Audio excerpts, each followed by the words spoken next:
نبی کریم صلی اللہ علیہ وسلم فرماتے ہیں کہ ایک صحابی حضور کی بارگاہ میں آیا، عرض کی یا رسول اللہ صلی اللہ علیہ وسلم پریشان رہتا ہوں اپنی آخرت کے لیے، اور یہ بھی بڑا اللہ کا فضل ہے کہ کوئی آخرت کے لیے پریشان ہو۔ حضور میں اپنی آخرت کے لیے بڑی پریشانی میں رہتا ہوں، کوئی ایسی بات بتا دیں کہ رب مجھے نجات عطا کر دے۔ تو نبی پاک صلی اللہ تعالی علیہ وسلم نے ایک ہی بات ارشاد فرمائی، فرمایا تم اپنے رب کے ساتھ بددیانتی نہ کرنا، اللہ تجھے نجات عطا کر دے گا۔ عرض کی یا رسول اللہ صلی اللہ علیہ وسلم اللہ کے ساتھ بددیانتی اور خیانت کیا ہے؟ لوگوں کے ساتھ تو معاملہ سمجھ میں آتا ہے کہ کسی نے کوئی رقم رکھوائی، کوئی ڈیوٹی دی، کوئی ذمہ لگایا، پورا نہ کیا تو بددیانتی ہو گئی۔ اللہ کے ساتھ بددیانتی کا معنی کیا ہے؟ تو نبی پاک صلی اللہ علیہ وسلم فرمانے لگے وہ کام جو تمہیں خالص اپنے رب کی رضا کے لیے کرنے چاہیے تھے، ان کاموں میں اگر تم نے نیت کر لی نا کہ لوگ بھی دیکھ لے، غیر کا بھی تم نے ارادہ کر لیا، حکم دیا تھا اللہ رسول نے، کرنے تھے اللہ رسول کے لیے، اور جب تم نے ارادہ کر لیا نا کہ ذرا لوگوں کو بھی پتہ چل جائے میں نمازی ہوں، تہجد گزار ہوں، قاری قرآن ہوں، عامل بالسنہ ہوں، شریعت اسلامیہ کا پابند ہوں، جب تم نے یہ والا ذہن بنا لیا نا تو پھر تم نے اپنے رب کے ساتھ بددیانتی کی، پھر تم نے خیانت کی، پھر تم نے ٹھیک نہیں کیا۔ جب تم نے یہ ذہن بنا لیا کہ لوگوں کو پتہ چل جائے۔ حضرت شاہ منصور رحمۃ اللہ علیہ فرماتے ہیں کہ میرا ایک شخص سے بڑا قریبی تعلق تھا اور میں اسے بڑا نیک سمجھتا تھا، اور اچھے الفاظ میں اس کا لوگوں کے ہاں ذکر تھا، لوگ اسے نیک ہی سمجھتے تھے، لیکن مجھے کسی نے بتایا کہ وہ بہت ہی زیادہ بیمار ہے۔ میں تیمارداری کرنے گیا، میں نے اسے جا کے دیکھا تو بڑی اذیت میں تھا۔ میں نے کہا کیا ہوا؟ کہنے لگا حضور اپنے گناہوں کی پاداش میں ہوں۔ میں نے کہا تو بڑا نیک تھا۔ کہنے لگا حضرت جی میرا منصب نیکی کا تھا، میں نے تہجد پڑھی تاکہ لوگوں کو پتہ چل جائے میں نیک ہوں، میں نے تسبیح پھیری تاکہ پیری مریدی میں اضافہ ہو، میں نے سنت شریعت کا لبادہ اوڑا تاکہ میرے عقیدت مند بڑھ جائیں۔ وہ کام جو اللہ رسول کے لیے کرنے تھے انہی کاموں پر میں نے یہ نظام بنایا کہ جس سے خرابی واقع ہونے لگی۔ حضور پھر میں بیمار ہوا، اتنا بیمار ہوا کہ اٹھا نہیں جاتا تھا۔ ایک دن پھر میں نے قرآن شریف منگایا، اور منگا کر کے اپنے صحن میں بیٹھ کر قرآن بلند کر کے کہا اللہ مجھے اس کے صدقے شفا دے دے۔ آج کے بعد ایسا کام نہیں کروں گا۔ رب نے تو شفا دے دی پر میں نہیں باز آیا، میں گویا بیچتا رہا تہجد کو، میں سیل کرتا رہا اپنے وظیفوں کو، میں نے وہ جملے، وہ الفاظ، وہ تلاوتیں، وہ نعتیں، وہ میں کرتا رہا، سیل کرتا رہا۔ پھر بیمار ہو گیا، پھر دعا مانگی، قرآن شریف شروع کیا، پڑھا، سورہ یاسین تک پہنچا، پھر بلند کیا اللہ اس کے صدقے شفا دے دے، وہ بڑا ہی مہربان ہے، اس نے پھر معاف کر دیا۔ لیکن حضور اس کی بار یہ ہوا ہے کہ میں نے کئی دفعہ معافی مانگی، کئی دفعہ توڑی، اب میں نے پھر وہی کام کیے لوگوں کو دکھانے کے لیے، لوگوں کو راضی کرنے کے لیے۔ ہمارے پلے کچھ بھی نہیں بچتا، جو کچھ ہے وہ دوسروں کو دے ڈالا۔ اس لیے نبی پاک علیہ السلام فرماتے ہیں قیامت کے دن اللہ تعالیٰ کچھ لوگوں سے فرمائے گا جن کو دکھانے کے لیے نمازیں پڑھتے تھے جاؤ ان سے جا کے اجر مانگو، جن کو دکھانے کے لیے تم نے صدقات کیے ان سے کہو تمہیں اجر دیں، جن کو دکھانے کے لیے تم نے روزے رکھے ان سے کہو تمہیں اجر دے۔ وہ جو تم نے لبادے اوڑے نا اور بڑا کچھ تم بنے کہ میں داڑھی والا، میں پگڑی والا، میں جبے والا، جن کو دکھانے کے لیے کیا جاؤ جا کے ان سے اجر لو، میں تو تمہیں اس چیز کا اجر دوں گا جو تم نے خالص میرے لیے کیا۔ تو وہ شخص کہنے لگا حضور اب میری یہ کیفیت ہے کہ اس دفعہ میں قرآن منگاتا ہوں، پڑھنے کی کوشش کرتا ہوں پر میری زبان پہ جاری نہیں ہوتا، آپ میرے لیے دعا فرما دیں۔ کہتے ہیں میں بھی رویا، وہ بھی رویا، ابھی میں اس بستی سے باہر نہیں نکلا تھا کہ اس شخص کا انتقال ہو گیا، وہ چلا گیا۔ آج تک پریشان ہوں کہ مالک بندہ نوازی فرما، تھوڑا سا اپنے لیے بھی ہمیں کچھ کرنا ہے، ہمیں غور کرنا ہے کہ یہ کام کرتے وقت میرا ارادہ کیا ہے، اس کام سے میرا مقصود کیا ہے، اور جس ارادے سے میں کر رہا ہوں پھر اس کا نتیجہ کیا ہے۔ اگر اسی طرح الجھ گئے، میں کہتا ہوں کہ ہم نے دعوتیں ولیمے بھی کھائے اور ہم منگنی میں بھی گئے اور ہم بارات میں بھی گئے اور ہم جناب سیاسی میٹنگ میں بھی گئے، کس لیے کہ دنیا داری ٹھیک رہے، یہ سارے کام دنیا کے لیے کر لیے تھے تو اب نمازیں تو نہ دنیا داری کے لیے پڑھیں، یہ سارا کچھ ہو گیا تھا نا دنیا داری کے لیے، تو اب داڑھی حج زکوٰۃ کا معاملہ تو دنیا داری کے لیے نہ کریں۔ اب اس پر تو نہ دھبا ڈالیں، اس پر تو نہ وہی لیبل لگا لیں کہ یہ اوپر بڑا اچھا خوبصورت پیکٹ اور اندر سے نکلے ہی کوئی شے نہ،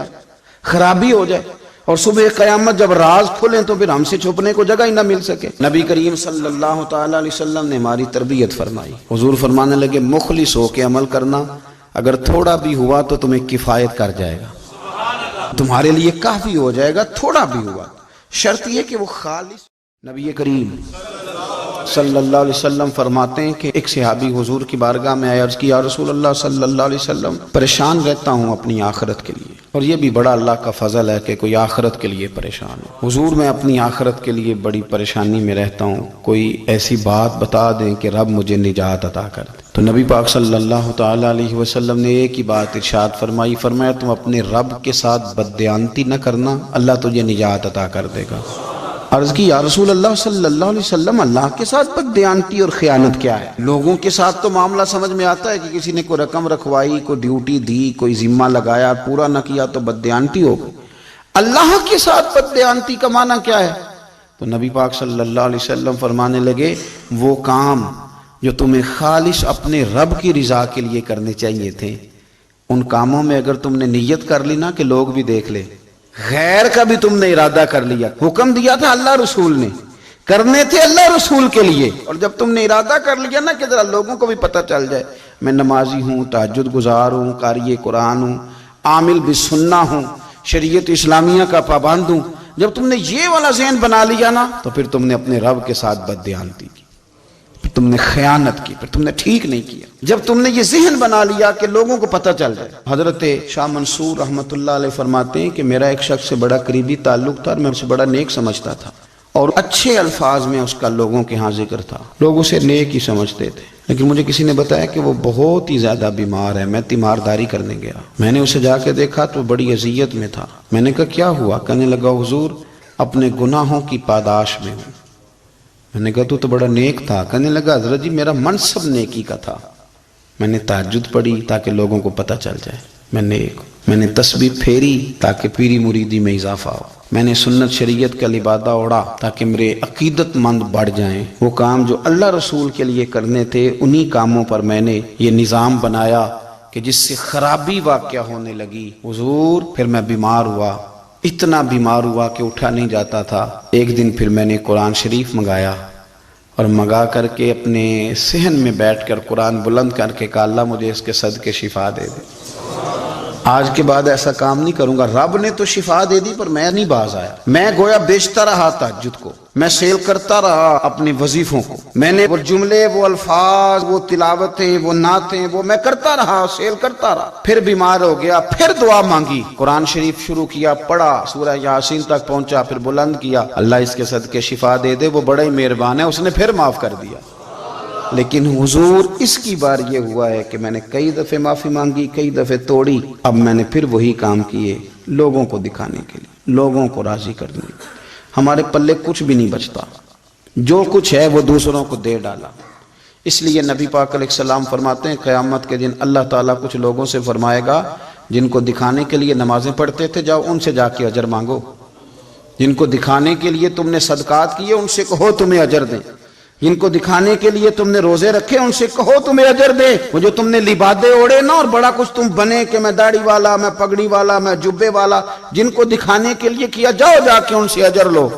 میں تو تمہیں اس چیز کا اجر دوں گا جو تم نے خالص میرے لیے کیا۔ تو وہ شخص کہنے لگا حضور اب میری یہ کیفیت ہے کہ اس دفعہ میں قرآن منگاتا ہوں، پڑھنے کی کوشش کرتا ہوں پر میری زبان پہ جاری نہیں ہوتا،